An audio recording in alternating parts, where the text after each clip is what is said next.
Kita tidak tahu apa yang sebenarnya terjadi di balik layar pada makanan favorit kita. Percayalah, kenyataannya mungkin agak sulit diterima. Bayangkan muntahan lebah, kepiting dengan sedikit rasa serangga, dan biji kopi mahal yang berasal dari kotoran hewan aneh. Hari ini kita akan menyelami lebih dalam tentang proses-proses tidak biasa sebelum makanan favorit kita dihidangkan. Jadi, bersiaplah untuk memikirkan kembali daftar belanjaanmu. Lain kali saat makan waffle, ingatlah bahwa madu yang kamu siramkan adalah hasil kerja tim yang serius dan cukup menjijikan. Dengan berat hati harus kusampaikan, madu adalah muntahan lebah. Ya, semacam itu. Semua berawal dari nektar. Lebah terbang ke sana kemari mengumpulkan zat manis ini dari bunga. Kemudian mereka menyimpannya dalam krop yang juga dikenal sebagai lambung madu, semacam tempat pemberhentian sebelum dicerna. Tapi disinilah letak menjijikannya. Setelah seharian bekerja keras, lebah kembali ke sarangnya dan memuntahkan nektar ke dalam mulut lebah lain. Ini seperti permainan estafet yang aneh. Nektar berpindah dari satu lebah ke lebah lainnya, masing-masing menambahkan sentuhan enzim pencernaannya sendiri. Setelah nektar menjadi manis dan setengah dicerna, saatnya untuk menyimpannya di dalam sarang. Masalahnya, nektar masih agak encer. Jadi, lebah mulai bekerja, mengepakkan sayapnya seperti kipas kecil untuk mempercepat proses penguapan. Ketika sebagian besar air menguap, mereka menutupnya dengan zat lengket dari perut mereka, yang mengeras menjadi lilin lebah, menciptakan ruang madu yang sempurna.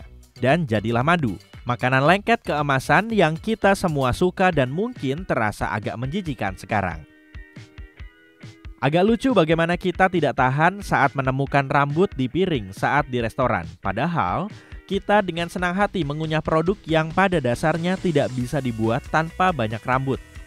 Untuk membuat permen karet menjadi kenyal, orang-orang menggunakan lanolin, sekresi mirip lilin yang diproduksi oleh kelenjar minyak domba.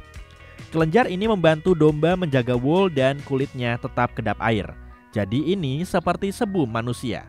Itu loh, minyak yang membuat rambut kita berminyak dan kotor. Ketika memeriksa bagian belakang kemasan permen karet, lanolin mungkin tidak tercantum. Tapi percayalah, kemungkinan itu ada. Ternyata perusahaan tidak selalu diharuskan untuk menyebutkan semua komposisinya. Jadi lanolin bisa masuk sebagai bahan rahasia. Jika tidak mau mengunyah makanan mengandung minyak dari domba berulang kali, pilihan terbaik adalah permen karet vegan. Dan hey, kamu mungkin perlu memeriksa produk perawatan kulitmu juga.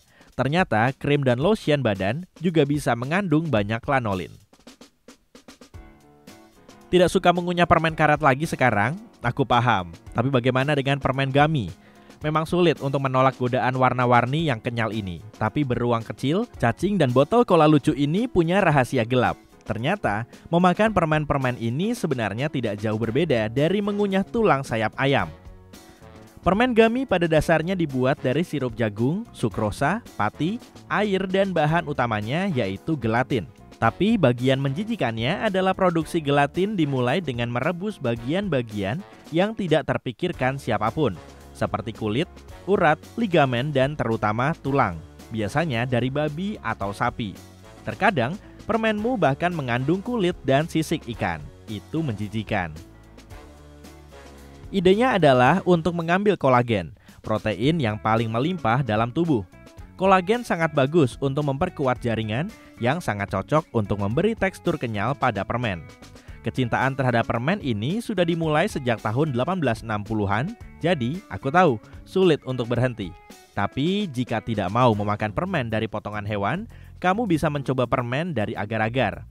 Gelatin nabati pengganti ini terbuat dari rumput laut. Tapi hey, jika dipikir-pikir, kamu bisa jijik juga dengan itu. Saatnya membicarakan kepiting palsu, yang juga dikenal sebagai surimi atau hot dog laut.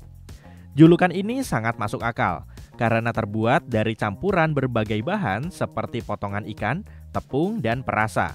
Bahan-bahan ini digiling, dicampur, dan dibentuk menjadi stik merah yang lezat dan tidak asing. Kalau kamu mengira ide ini muncul seiring dengan industrialisasi, itu salah besar. Sebenarnya, surimi sudah ada sejak zaman dulu ketika nelayan Asia Timur mengolahnya dari sisa potongan ikan untuk menawarkan alternatif makanan laut yang lebih ramah di kantong.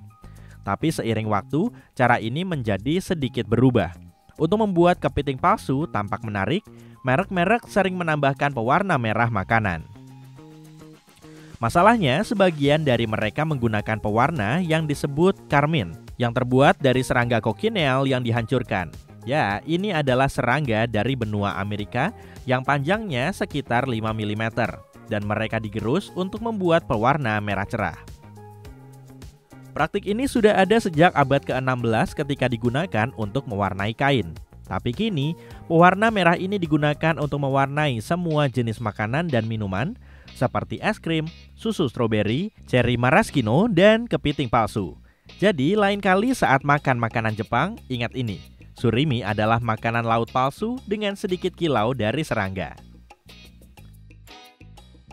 Butuh istirahat? Bagaimana dengan secangkir kopi? Tapi sebelum menjawab ya, kamu mungkin ingin bertanya apa itu kopi luwak.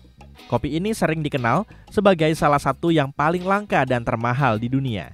Tapi ceritanya mungkin akan membuatmu merasa sedikit, bisa dibilang ini bukan secangkir kopi biasa. Kopi luwak berasal dari Indonesia dan dibuat dengan cara yang tidak biasa. Semuanya berawal dari makhluk kecil yang disebut musang, atau lebih spesifik lagi, musang kelapa atau luwak. Hewan ini sangat suka buah kopi.